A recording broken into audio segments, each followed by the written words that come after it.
मेरा नाम जसपीदा है। मैंने एम ए बी एड की, मेरी qualification M A B Ed है। मेरा जहाँ मायका है वहाँ हम थोड़ा करते थे, ज़्यादा नहीं करते थे, लेकिन करते थे। वहाँ भी हम ज़मींदार ही हैं।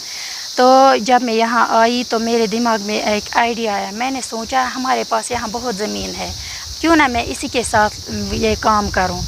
तो मैं एक बार वहाँ गई, नेविशन सीड है श्रीनगर में। उसको मैंने कहा अगर मैं मिर्ची बैंगन सीडलिंग लगाऊंगी तो किस टाइम में लगाऊंगी।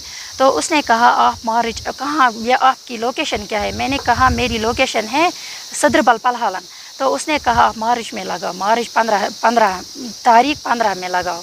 मैंने कहा ठीक है। तो मैंने उसी से उस टाइम बीज लिया, तो घर में भी थोड़ा था तो लगाया बीज। तो उसमें मुझे आए तकरीबन उस टाइम लगभग आज से 7 साल पहले तो उसमें तकरीबन 17-18 हज़ार उस टाइम आए। तो मेरे दिमाग में ये आइडिया आया क्यों ना मैं इसमें जो जल्दी में फसल निकले वही फसल लगाऊंगी।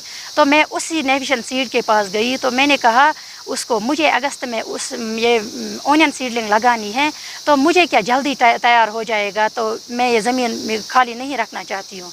तो उसने कहा आप लगाओ रेडिश, वो लंबी रेडिश, वो खाली 42 दिन में तैयार हो जाती है, वही लगा। मैंने कहा सबसे हाइब्रिड जो है वही देना। तो उसने मुझे दिया वो बीज, तो मैंने आंगन में लगाया। तो उसमें मैंने 15,000 में मूली बेची।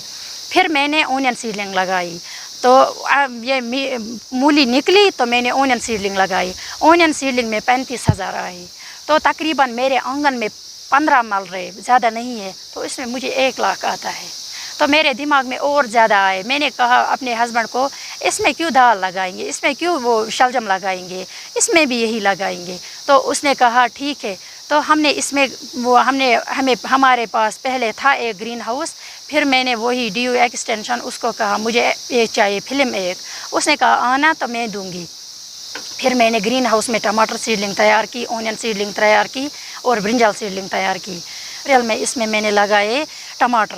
तो टमाटर मैंने इस साल से पहले 1 साल तो मैंने उसमें तकरीबन 503 क्रेड निकले, उसमें भी 1.5 लाख तक आया।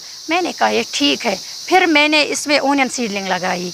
ओनियन सीडलिंग में पिछले साल रेट कम थी, तो मैंने तो इसी में इनको भेजा, टंगडार, लेह लद्दाख, वहाँ भेजा।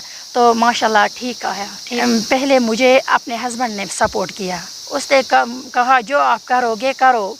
तो फिर वो चीफ साहब है एग्रीकल्चर का, वो बारामूला में रहता है, वो सरदार जी है, उसका मैं बहुत शुक्रिया अदा करना चाहती हूँ। वो आते हैं यहाँ, हर चीज़ के ज़रूरत हमें मैसर रखते हैं। और वो है DU एक्सटेंशन सुबिया जी, उसका भी मैं बहुत शुक्रिया अदा करना चाहती हूँ। फॉर्म वारम भरे तो अब कभी नंबर आता था, कभी मैं इंटरव्यू देने भी जाती थी, कभी नहीं। फिर जब मुझे शौक़ था, लेकिन जब मेरी मैरिज हुई, उसके बाद मेरे जहन में इससे जुड़ी ना, मेरे दिमाग में नौकरी का सवाल ही नहीं। मैंने सोचा भी नहीं नौकरी, ना फार्म भरती हूँ ना कुछ करती हूँ, बस खाली इसी से रहती हूँ। तकरीबन यहाँ 10-15 को जॉब देती हूँ, क्योंकि यहाँ मुझे पूरे साल में 3 औरतें काम करती हैं। पूरे साल में खाली जिस दिन बारिश होती उस दिन ही नहीं वो आते।